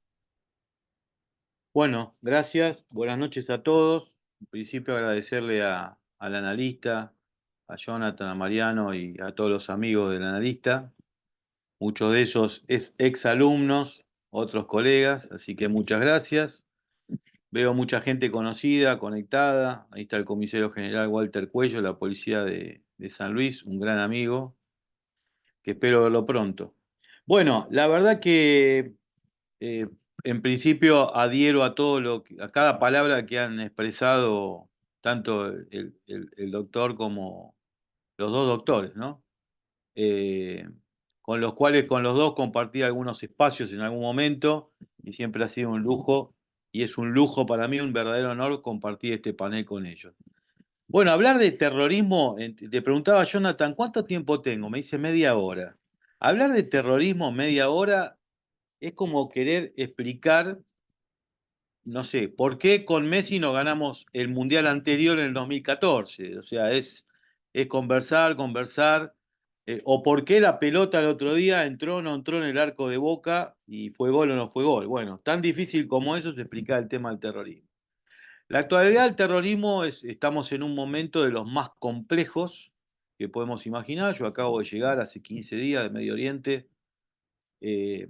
Primero expresar que el terrorismo como metodología, como bien explicó Fernando y Marcelo, el terrorismo como metodología es empleado por el crimen organizado. Siempre digo yo, cuando nosotros nos asombrábamos por las decapitaciones del Daesh en el 2014, yo recordaba que en los años 80 uno entraba en el blog del narco mexicano y había decapitaciones y desmembramientos filmados en videos. Vemos los penales en Brasil con el PCC, que juegan a la pelota con las cabezas de los decapitados. Lo mismo que mencionaba recién Fernando en Ecuador, con los enfrentamientos de los protocarteles. Es decir, la metodología del terrorismo le cabe como anillo al dedo tanto al crimen organizado como al terrorismo. Es grave la preocupación con el crimen organizado, como bien explicaba Fernando. El terrorismo tiene épocas, oleadas. El crimen organizado es parejo. Y en estas oleadas que tiene el terrorismo estamos viviendo precisamente una de las olas, un tsunami estamos viviendo, ¿no? Nosotros cuando hablamos del terrorismo, sobre todo el terrorismo de teología yihadista o el terrorismo islamista radical, como realmente se deben mencionar, tenemos que tener presente que hay un enfrentamiento entre dos alas del mundo islámico, que son las dos grandes ramas del mundo islámico, que viene este enfrentamiento desde el siglo VII. O sea que no es algo nuevo este enfrentamiento que tiene entre ambos, de la rama chiita y la rama sunita. Este enfrentamiento ha recrudecido en los últimos años con lo que yo llamo una pequeña guerra fría en el Medio Oriente, donde nosotros tenemos dos actores importantes, poderosos, los cuales ambos se quieren constituir en el hegemón de la región. Y esto lo que produce es distintos enfrentamientos entre ambas potencias. Por un lado tenemos, y que son potencias totalmente distintas, ¿no? Por un lado tenemos Arabia Saudita, por el otro lado tenemos a Irán. Arabia Saudita son árabes, Irán no son árabes, son persas. Por otro lado tenemos que Arabia Saudita son sunitas, pertenecen a la rama mayoritaria del Islam, al 85% de esos 1.600, 1.700 musulmanes del mundo. Irán son chiitas, pertenecen a la minoría, al 12% de esos 1.700 millones. Por el otro lado, Arabia Saudita tiene un sistema de gobierno, es una monarquía, e Irán tiene un sistema de gobierno que es una teocracia. ¿Sí? Son totalmente distintos, ambos tienen poder económico, ambos tienen petróleo, ambos están ávidos de lograr obtener armamento nuclear, con lo cual está el ojo de la tormenta hoy está en Medio Oriente. También teniendo en cuenta que tienen distintos aliados. La corona saudí, la monarquía saudí es aliada de Estados Unidos y de Occidente. Y dije la monarquía, no el pueblo.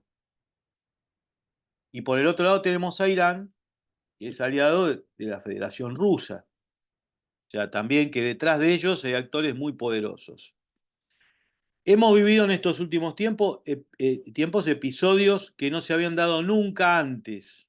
Por ejemplo, la invasión de un actor también poderoso, que Hamás, no es Hamas, es Hamás, Hamás que invadió territorio israelí con las fallas en el sistema militar de Israel, con las fallas en la inteligencia israelí, que produjo una matanza sin precedentes, una invasión y una matanza sin precedentes de 1.200 víctimas. Un hecho que aún hoy hay 136 rehenes. Hecho que no se daba enfrentamientos que se daban permanentemente entre Hezbollah en la frontera norte, con Hamas y la Yihad Islámica Palestina en la frontera sur, con Gaza, pero no se había dado nunca un hecho de estos. Y el otro hecho revolucionario en esta situación es el ataque directo que hizo Irán sobre territorio israelí, cosa que nunca había ocurrido porque siempre Irán, enemigo de Israel, Irán quiere la destrucción del Estado de Israel y Irán quiere empujar a Israel al mar, quiere eliminarlo del planeta.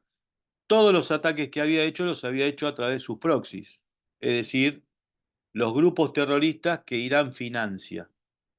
Hezbollah, la Fuerza al-Quds, que responde a la Guardia Revolucionaria, y los grupos sunitas que se odian con los chiitas desde el siglo VII, pero como tienen un objetivo común que es la eliminación del Estado de Israel, Irán les pone plata.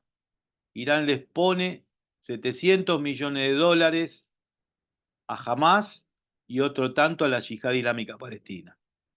En Gaza existen dos grupos terroristas, uno Hamas, que nació que de hecho es un partido político Hamas, con representación en el Parlamento palestino, y que como todo grupo terrorista tiene un brazo armado, que son las brigadas Qassam, ¿no?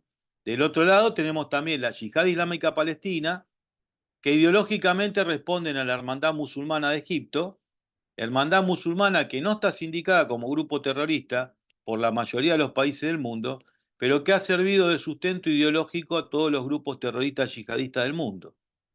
Todos los grupos terroristas siguen la ideología de la hermandad musulmana, que es una ideología salafista, una ideología violenta, es la ideología que manejan los grupos terroristas. La Yihad Islámica Palestina es el brazo político y su brazo armado son los mártires de Al-Aqsa. Al-Aqsa, la mezquita Al-Aqsa de Jerusalén.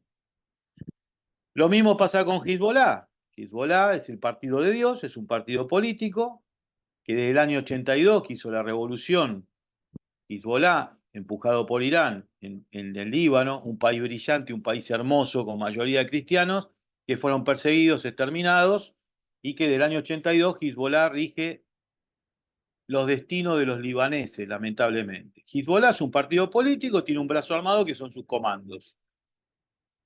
Irán, mediante sus grupos, lo que hace es permanentemente buscar enfrentamientos, no solamente con Israel, sino también con su enemigo poderoso que es Arabia Saudita. Ustedes recordarán que en el año 2014 surge el Daesh, al cual la prensa después bautizó como Estado Islámico, que en realidad el Estado Islámico era la pretensión política que tenía de formar un Estado Islámico que casi lo logra, porque tuvo territorio, población, un gobierno organizado, dinero, etcétera. Lo que nunca tuvo fue el reconocimiento de otro Estado, lo cual lo hubiera convertido en un Estado, pero no lo fue.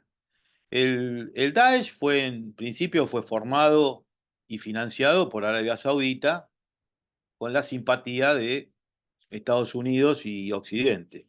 Recuerden que había una guerra en Siria, el gobierno de Bashar al-Assad, que es de una minoría alawita, mucho más cercana al chiismo que al sunismo.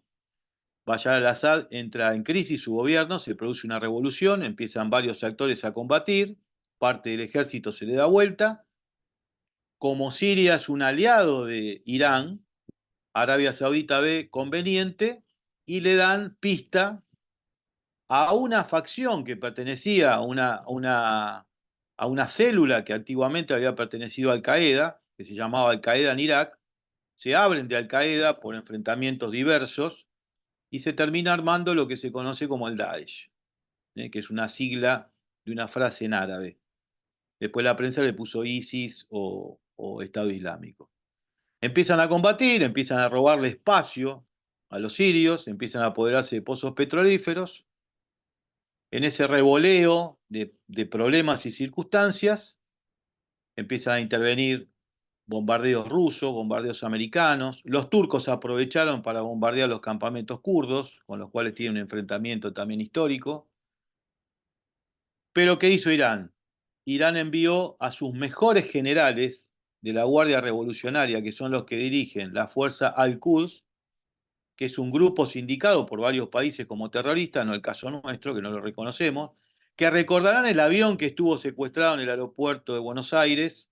Era un avión requerido por la justicia argentina y que venía tripulado por 5 iraníes, sobre todo 2 de ellos identificados, el piloto y el copiloto, pertenecientes a la Fuerza Al-Quds, que es una organización que depende de la Guardia Revolucionaria y que Estados Unidos y la Unión Europea reconocen, muchos países de la Unión Europea reconocen como grupo terrorista. ¿Qué hizo Irán? Envió a sus mejores generales, en ese caso el general Soleimani, que fue el cerebro de la derrota de ISIS. A ISIS lo derrota la Fuerza Al-Quds y los comandos de Hezbollah. Esa es la realidad. Ahí no ganó ni Estados Unidos, ni Rusia, ni mucho menos. Esa victoria fue una inyección de energía, no solamente para el gobierno sirio, gobierno corrupto, gobierno brutal, sino que fue una inyección de energía para Irán. Ahora Irán nuevamente empieza a sacar las uñas como para tratar de lograr un protagonismo en la región y tratar de robarle el puesto de hegemón de la región. Ahí tenemos un enfrentamiento, es un enfrentamiento que está controlado, el enfrentamiento afortunadamente está desescalando, hay digamos, movimientos de guapesa permanentemente, bombardeos en lugares muchas veces hasta acordados, podríamos decir. Pero ¿en qué nos salpica a nosotros? Porque ahí vamos, porque lo que me llaman siempre en estos días es qué pasa con la región y qué pasa con Argentina. Bueno, ¿Argentina es un blanco del terrorismo de teología yihadista en este momento? Sí. Con esto no quiero meter miedo. Es un blanco, sí. De hecho, lo hemos sido. Año 92, Embajada de Israel en Buenos Aires. Año 94, Mutual de la colectividad judía en Buenos Aires. Ambos hechos ocurridos en suelo argentino, con víctimas argentinas, más allá de la religión que profesan. Un hecho que podría haber sido considerado una declaración de guerra. Un hecho que la justicia viene investigando hace años. Una situación que produjo sinsabores, porque yo recuerdo que Hezbollah no era reconocido como grupo terrorista por el gobierno argentino. Yo veía las banderas del Hezbollah flameando en las calles de Buenos Aires, en frente de manifestaciones frente a la Embajada de Israel, y realmente a mí me movía el vientre, me remordían las tripas, me imagino los familiares de los fallecidos, de los asesinados. Hasta que finalmente, bueno, en el 2018, afortunadamente, una decisión de la UIF, después ratificada por el presidente Macri, reconocemos a Hezbollah como grupo terrorista. En ese medio tuvimos una movida política canallesca, donde se intentó, por intereses económicos, se intentó tirar debajo de la alfombra y lograr la impunidad de los 8 funcionarios del gobierno iraní que están pedidos por la justicia argentina. La situación continúa hasta que afortunadamente este año la Cámara de Casación Penal, el mayor órgano en materia penal en la Argentina, saca una resolución, un comunicado donde se indica al Estado de Israel, al Estado de Irán, como un Estado que sponsorió, que fue el ideólogo de los atentados en Buenos Aires, con su brazo ejecutor, su proxy, que es Hezbollah. Esto que para mí ha sido brillante a nivel justicia, a nivel de tratar de por lo menos lograr una reparación espiritual en la sociedad argentina, nos posiciona también en un problema. Irán, a través de sus grupos, están desplegados en la región. Irán está presente en Venezuela, Irán está presente en la Triple Frontera de hace décadas, Irán está presente en Bolivia. Bolivia ha firmado un acuerdo de cooperación militar donde precisamente uno de los terroristas o artífices de los atentados en Buenos Aires, que es el general Bahidi, el actual ministro del Interior de Irán, ha estado presente en Bolivia cuando se firmó el acuerdo. A lo cual el gobierno anterior argentino hizo una queja muy tibia para cumplir con la prensa pero sin intención de una queja realmente como debería haber sido, de una persona que ha sido artífice de 100 muertes de argentinos en suelo y territorio argentino. Bueno, ¿qué pasó en este tiempo que nos pone en el ojo de la tormenta? Lo que pasó es que hubo un cambio de gobierno, hay un cambio de política exterior, la Argentina se ha vuelto a alinear con Occidente, porque de hecho nosotros pertenecemos a Occidente, somos occidentales, ha tenido este posicionamiento político de alianza con Estados Unidos, donde hemos renunciado a algunas cuestiones, renunciamos a lo que se había hecho anteriormente, es estar dentro de las BRICS, donde está Rusia, China, Irán, todas culturas y países que no significan nada para nosotros. Sí podemos comerciar, ¿sí? Pero no estar en alianzas de tipo geopolítica, podríamos decir. Y este posicionamiento también que el presidente Milei ha ratificado con su primera visita a Israel, donde lo hemos visto emocionado frente al Muro de los Lamentos, con algunas cuestiones que podrían moderarse, donde aprobaba, digamos, que Israel mude su capital a Jerusalén, que es un tema muy delicado para tratar. Después de esos símbolos, de esos gestos del presidente Milei, hemos tenido el respaldo del gobierno argentino ante los ataques del grupo terrorista Hamas. Ahora hemos tenido el respaldo del gobierno argentino por los ataques de Irán, la decisión de la Cámara de Casación Penal. Todo esto nos posiciona en una serie de señales que estamos dando ante Irán, que es un país que no es democrático y que mediante sus proxies reacciona mal. Con lo cual, vamos a lo que hablaba Marcelo Romero al principio de la conversación y que estuvimos hablando en la sala del analista antes de abrir con ustedes. Yo estoy de acuerdo con todas las medidas. Argentina no puede estar nunca del lado del terrorismo, no puede hacer nunca alianza con un país que promueve y financia el terrorismo. Estamos todos de acuerdo. Estoy de acuerdo con respaldar al Estado de Israel, que es el último, no todas las políticas de Netanyahu, no estoy de acuerdo con todas, pero sí respaldar a Israel como un Estado democrático dentro de la zona de Medio Oriente, un país importante, un país que nos ha ayudado en el año 82, en el conflicto de Malvinas. Israel, desoyendo a la OTAN, nos vendió armamento. Hay que tener memoria, como dice Chiche Hellblum. Y es apoyar un país democrático ante una organización terrorista. También estoy de acuerdo con el alineamiento con Occidente, pues somos parte de Occidente. Lo que hay que tener cuidado a veces es con la verborragia, porque a veces la cultura persa, al igual que la cultura árabe y otro tipo de culturas que son muy extrañas y desconocidas para nosotros, interpretan las cosas de una manera distinta. Entonces, cuando vos te haces el guapo, ¿no? Pero no podés, yo siempre digo, si yo desafiara a pelear a Mike Tyson, estoy seguro que voy a recibir un daño letal. Ahora, si no me queda otra que enfrentarlo a Tyson, porque digamos, le ha faltado el respeto a mi familia, a mis ancestros, digo, bueno, yo no voy a permitir esto, lo voy a desafiar a duelo en un ring. Lo que voy a hacer primero es ir a un gimnasio, ponerme en forma, agarrar un profesor que me enseñe técnica de boxeo para que cuando me ataque Tyson con esos ataques demoledores, el daño sea el menor posible. No estamos en un momento, lamentablemente, nos dejaron los servicios de inteligencia, como contaba el fiscal Romero, devastado. La AFI se usaba para hacer espionaje mediático, espionaje político, para lo cual no debería existir. La dejaron devastada, no tenemos, ahora el gobierno lo está tratando de reconstruir, la AFI. Lo mismo pasa en el ambiente del Ministerio de Seguridad, donde la ministra Patricia Burri colocó un funcionario, Ricardo Ferrer Picado, un hombre joven, con mucho empuje, con mucho conocimiento, que se está rodeando de equipo de trabajo muy bueno, pero estamos arrancando. Y mientras tanto, esta gente ya está preparada para golpear. ¿Qué debemos hacer? Lo que decía el fiscal Romero al principio.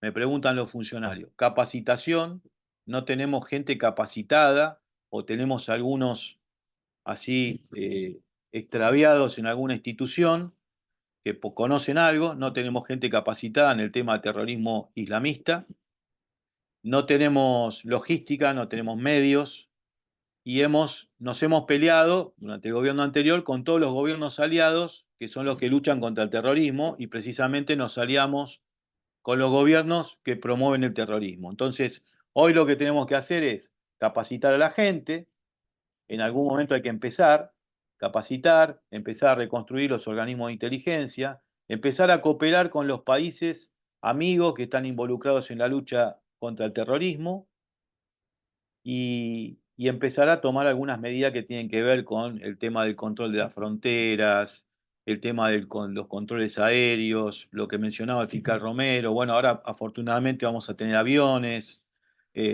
poder tener radares que funcionen, poder empezar a detectar, porque bien como decía el doctor Zaragoza, el terrorismo y el crimen organizado iban de la mano. Hezbollah es un grupo terrorista, pero también es un grupo criminal, porque cumple funciones criminales, trafica drogas, trafica armas, lava dinero, le lava el dinero del PCC. Es decir, es una organización terrorista, pero que hace actividades criminales. Y lo tenemos adentro de casa, porque están en la Triple Frontera. Los que fueron a la Triple Frontera saben que agarran el auto, en 10 minutos están en el país. Hay pasos no controlados, que son fáciles de entrar, y la frontera norte hoy tenemos una peligrosidad mayor con el caso de Bolivia, porque han firmado un convenio. Los mismos se comenta, hay información de inteligencia de los mismos drones que Irán utilizó en el ataque a Israel, los tiene Bolivia al otro lado de la frontera nuestra. Con lo cual, estamos en una situación peligrosa. El gobierno tiene voluntad de mejorar en esto y afortunadamente contamos con lo que alguien puso hace un rato en el chat, cuando hablaba creo que Fernando, decía voluntad política. Hay voluntad política por convertirnos nuevamente en un país serio, un país seguro. Para eso hay que trabajar mucho y sobre todo con estas amenazas que son poco conocidas para nosotros. No caer en los errores del pasado, capacitar al Poder Judicial para que cuando se topen con una causa compleja como esta, hay pocos fiscales, jueces o funcionarios judiciales que conocen de esta cuestión. Es muy difícil y lleva mucho tiempo formar funcionarios preparados en el tema para combatir este tipo de terrorismo. No se olviden que es una cultura diferente, es un idioma diferente, dentro del idioma hay muchas variantes, hay que interpretar no solamente, a veces la gente me dice, bueno, pero ellos tienen el Corán, sí, tienen el Corán, tienen la Sunna, que es la tradición, que también es compleja leerla y analizarla, tienen la Sharia, que la Sharia es la ley islámica, que no es solamente cortar cabezas ni manos, tiene un montón de otros aspectos a estudiar, y hay un desconocimiento total de esto. Entonces, lo que tenemos que hacer es empezar a estudiar, viajar, los funcionarios tienen que viajar, es indispensable para un funcionario ir a conocer la región, no hacer turismo, sino ir a conocer la región, los lugares difíciles, los lugares donde se está combatiendo, y para poder comprender mejor el fenómeno y poder prepararnos para prevenirlo, que la función, en el caso del terrorismo, la función de la prevención es la más importante. Si fallamos la prevención, tener los aparatos represivos del Estado preparados para poder actuar en consecuencia. Le doy un ejemplo. Cuando se preparan los perros para el trabajo de las unidades policiales, el perro de narcotráfico puede tener un 70% de efectividad. Y sirve, porque lo más grave que puede pasar es que se le filtre un cargamento. Cuando uno prepara perros para explosivos, el perro explosivo tiene que tener 100% de efectividad. Donde falló una vez, el perro se descarta para esa función. Y esto tiene que ver con lo que hablo de la prevención. Si la prevención falla, tenemos muertos en las calles, tenemos destrozos. Entonces es fundamental. Y lo que decía el fiscal al principio, la inteligencia es preventiva, es anticipativa. Si no tenemos inteligencia, no va a funcionar. Y la inteligencia tiene que funcionar en dos niveles.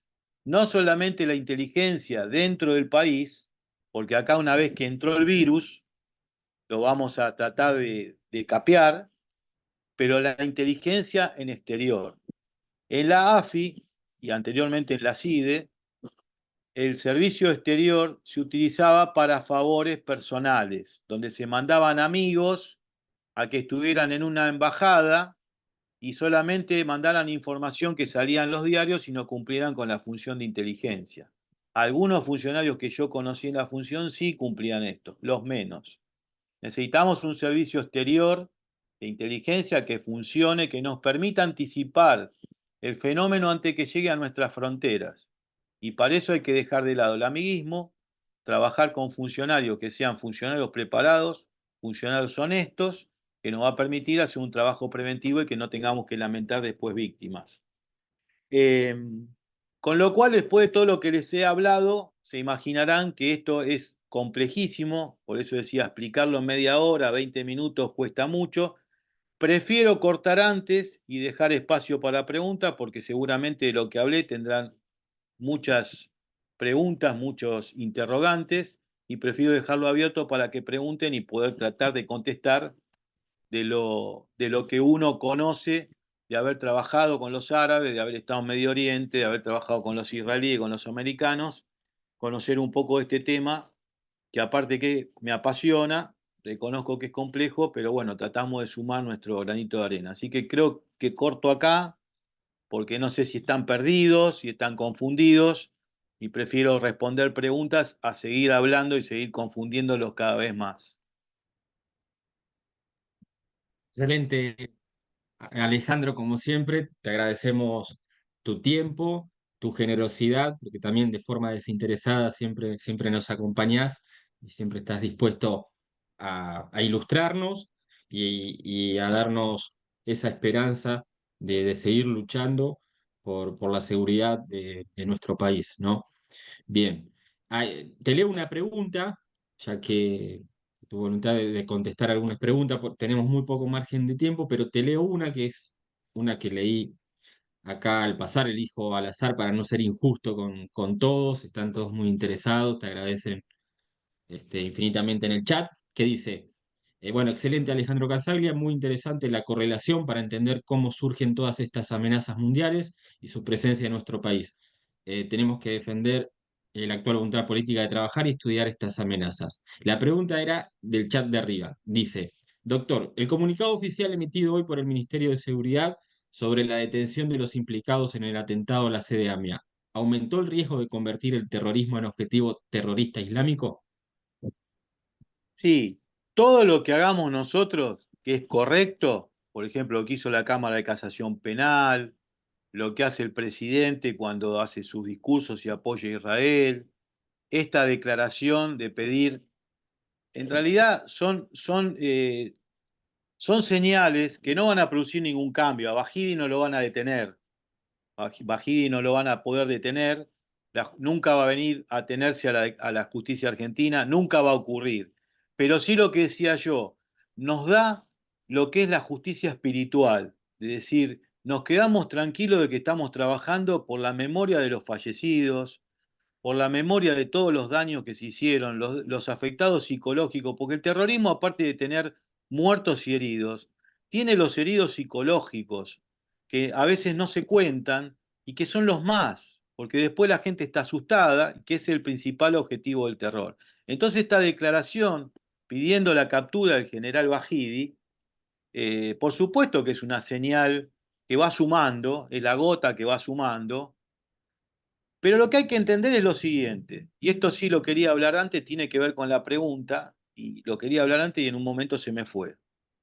Hay que entender que no todos los, como dije, que no todos los pueblos son iguales, no todos los árabes son iguales, los árabes y los persas no son iguales, bueno, todo lo que hablé de que no son iguales, los grupos terroristas no son iguales. Tienen distintas lógicas, y esto lo digo entre comillas, lo de lógica, porque en realidad el terror no tiene ninguna lógica, el asesinato no tiene una lógica, no tiene una justificación religiosa. Si leen el Corán y leen la Sunna, van a ver que el terrorismo no está promovido, ni apoyado, ni ni reconocido por el Islam, y que un verdadero musulmán nunca va a ser un atentado terrorista. Eso hay que aclararlo. Pero ¿qué pasa? Los grupos tienen distintas lógicas. Entonces, en este revoleo de ideas, me llaman por teléfono gente que, por ejemplo, jefe de seguridad de shopping, jefe de seguridad de colegios israelíes, judíos, jefe de seguridad de cines, de teatros, y dicen, ¿nos va a pasar lo mismo que pasó en Moscú?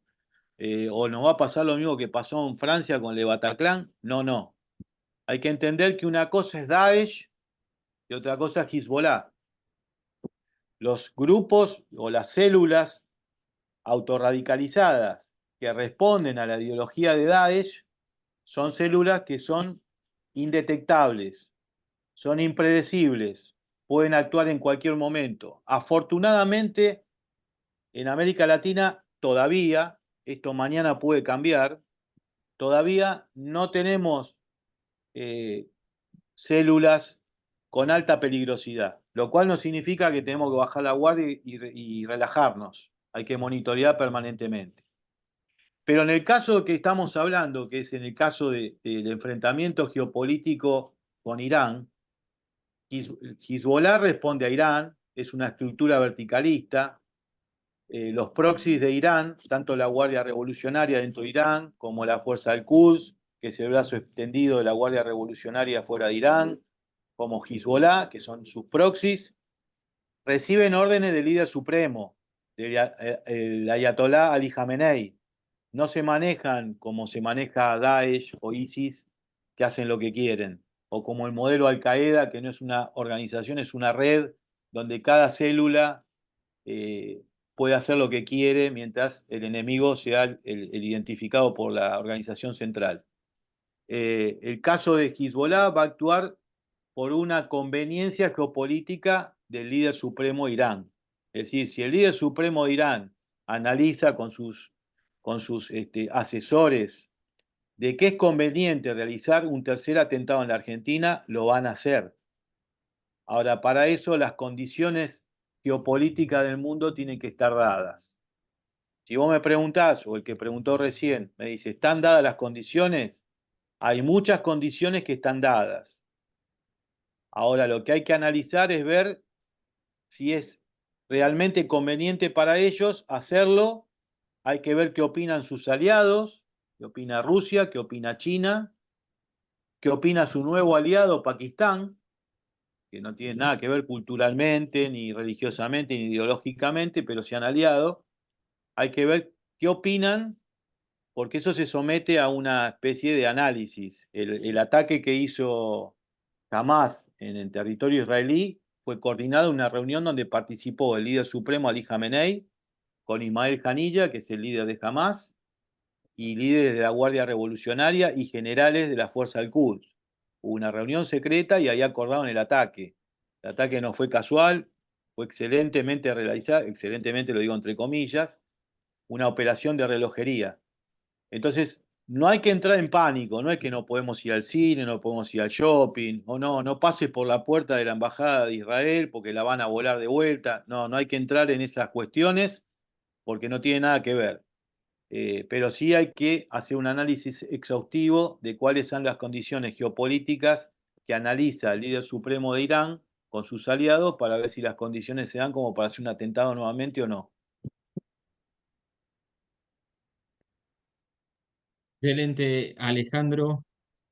Muy, muy claros los conceptos. Acá leí una pregunta que me pareció muy interesante. Hay muchísimas preguntas, muchísimos halagos, por supuesto.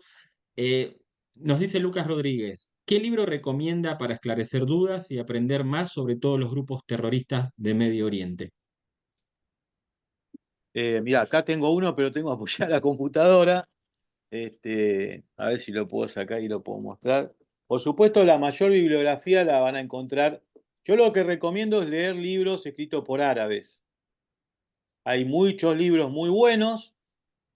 Pueden ir a España, porque España tiene una tradición, tiene grandes arabistas que se dedican a traducir textos escritos por árabes, porque estamos acostumbrados a leer sobre terrorismo, a leer textos escritos por anglosajones o franceses, que tienen una visión de la cosa muy distinta a la que tienen los árabes, que padecen el terrorismo peor que nosotros. Entonces, ahí es donde tienen que ir. Hay libros muy buenos, lamentablemente acá no se consiguen. Si les muestro este libro, que no se me caiga la computadora, perdón por la desprolijidad, para lo que es historia, porque después para lo que es actualidad, esto va cambiando día a día. Y yo les podría decir que lean, hay un libro escrito sobre Hezbollah, históricamente les va a servir, lo que no les va a servir es para el análisis actual. Lo mismo si ustedes compran un libro anterior al 2001, todavía estaban las Torres Gemelas, o si si compran un libro anterior al 2014, no estaba todavía Daesh. Es decir, esto va cambiando día a día. Lo que sí pueden leer son libros que tengan que ver con la historia. Este es un gran libro, Historia de la Yihad, escrito por un gran investigador, que es Luis de la Corte Ibáñez, un español especializado en estos temas de terrorismo. Es un libro que acá no se consigue, se puede mandar a pedir. Es un libro muy interesante como compendio. Van a encontrar acá cosas de las que yo hablé, los enfrentamientos del siglo VII, por qué los persas y los árabes se odian. Dentro del mundo árabe hay muchas disidencias, no es lo mismo Qatar que Arabia Saudita, que Emiratos Árabes, hay muchas cuestiones. Hoy los árabes están todos de manera amigable con el Estado de Israel. De hecho, el atentado del 7 de octubre se hace porque Israel estaba por firmar el acuerdo de Abraham, son acuerdos que ha firmado el gobierno de Israel con distintos países árabes, con Marruecos, con Emiratos Árabes, y que estaba por firmar los acuerdos de Abraham con Arabia Saudita. Entonces, y esos acuerdos eran promovidos por el gobierno estadounidense, en los cuales, en una medida acertada, creo yo, se sabe que el poderío nuclear a Irán no hay forma de pararlo. Están al borde de construir armamento nuclear. ¿Y qué pasa? ¿Qué pasó en el mundo históricamente? Cuando hay alguien que tiene un armamento nuclear hay que generar equilibrio. Los americanos están hablando con los saudíes, con la monarquía saudí, para asesorarlos en tecnología nuclear. Y eso a los iraníes les molestó. Eso y la firma inminente de los acuerdos de Abraham con Arabia Saudí precipitaron el atentado del 7 de octubre. Eso hay que tenerlo en cuenta. Así que bueno, hay libros. Después cualquier cosa me pueden escribir por privado y preguntarme, y de cada tema hay un libro. Hay libros árabes, escritos por árabes, que son fascinantes.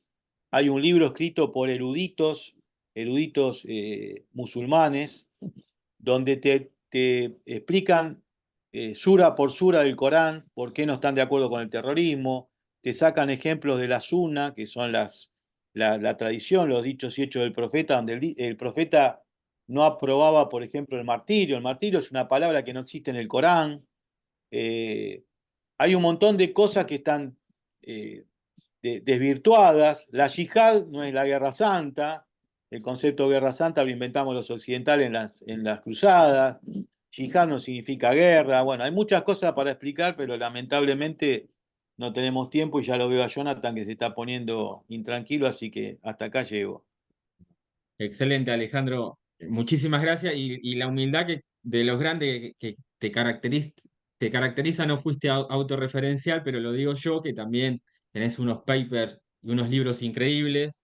Yo te sigo en LinkedIn, aprendo muchísimo. Acá enviaron en el chat la tapa de tu libro, no el libro, pues sería una ilegalidad, pero sí Terrorismo Yihadista. Súper recomendable, es el libro de Casaglia, así que vayan a comprarlo porque van a aprender muchísimo de, de Alejandro. Así que muchísimas gracias por tu tiempo, Alejandro, a todos los expositores, al doctor Romero, al doctor Zaragoza.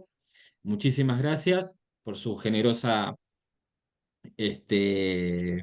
voluntad de estar aquí en el día de hoy con nosotros. Y para cerrar, le quiero ceder la palabra al doctor Vallejos, a Johnny, para los amigos, los conocidos, mi hermano de la vida, que sin él esto no hubiese sido posible, es el cerebro de todo esto. Así que te cedo la palabra, Johnny, para cerrar. De mi parte, muchísimas gracias a todos los participantes por estar aquí el día de hoy.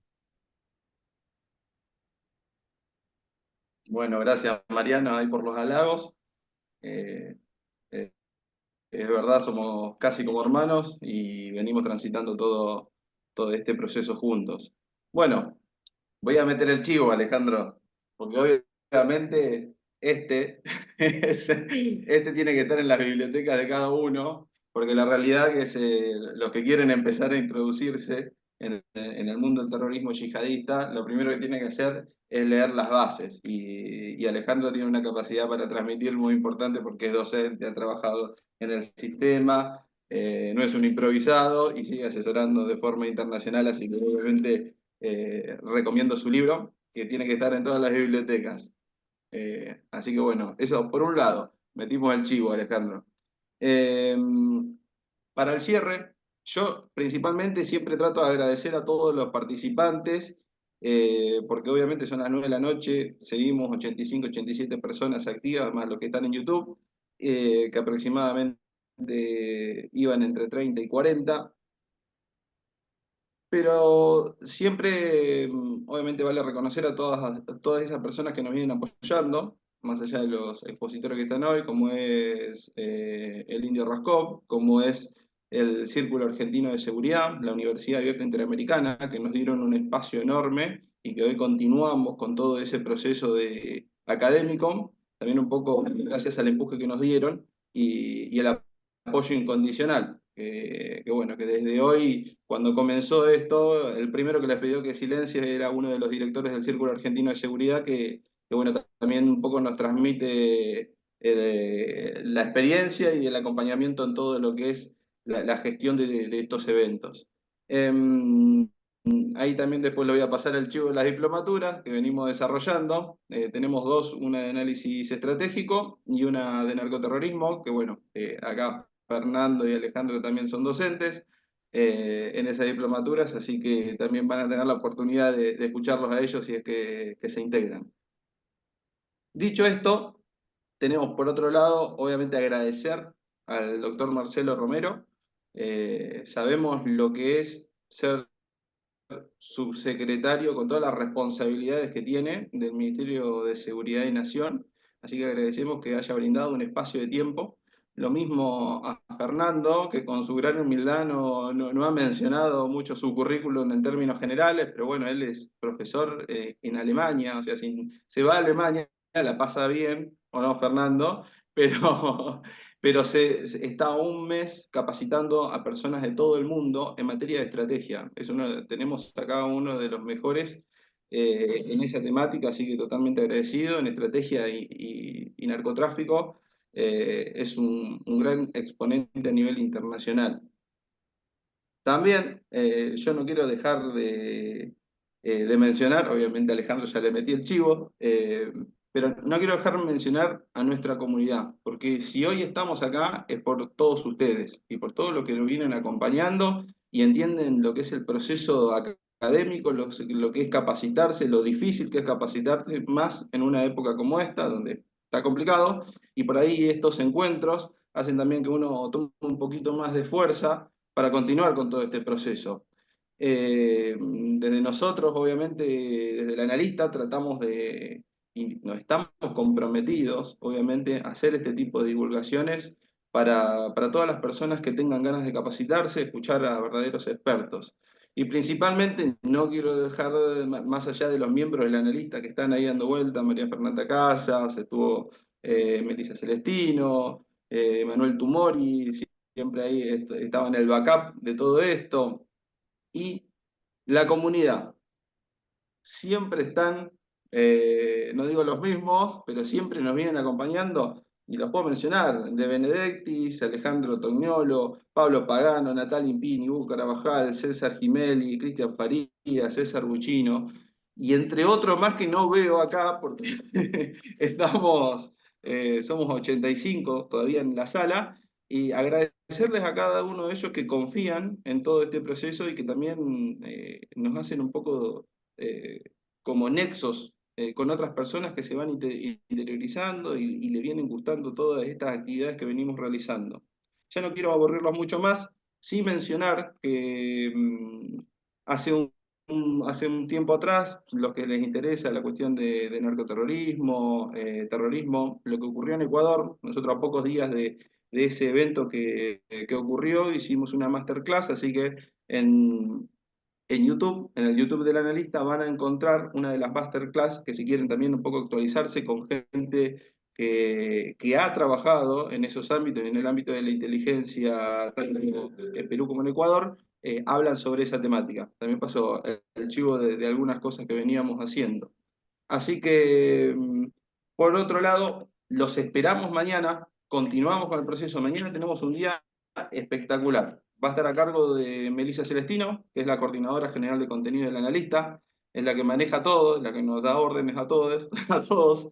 Así que la van a tener a ella de presentadora, el técnico Víctor Roppel de moderador, y van a tener a 3 exponentes excelentes en materia de inteligencia. Uno de inteligencia rusa, que es Gonzalo Rubio Piñero, otro de inteligencia penitenciaria, que es el conocido Indio Raskov, y también vamos a tener un expositor de España, que es profesor del ISA Institute y fue fundador de Minerva Institute en España, que es Manuel Robledo Torres. Así que mañana los esperamos, va a ser una jornada excelente también como esta, y bueno, los esperamos mañana. Mañana van a tener la anfitriona Melissa, así que espero verlos nuevamente y que tengan buenas noches. Gracias. Gracias a todos, buenas noches. Gracias, buenas noches. Gracias, excelente. Muy buenas noches a todos. Excelente jornada. Muchas gracias. Gracias, feliz noche. Gracias, Mariano. Gracias, saludos desde Lima, Perú. Muy amables. Gracias Buenas noches, excelentes. Saludos. Saludos, buenas noches. Ay, qué Buenas noches a lindo. todos. Muchas Buenas gracias. noches. Buenas noches. Nos vemos Feliz mañana. jornada. Gracias por todo. Gracias por Gracias, todo. Nos buenas vemos noches. mañana.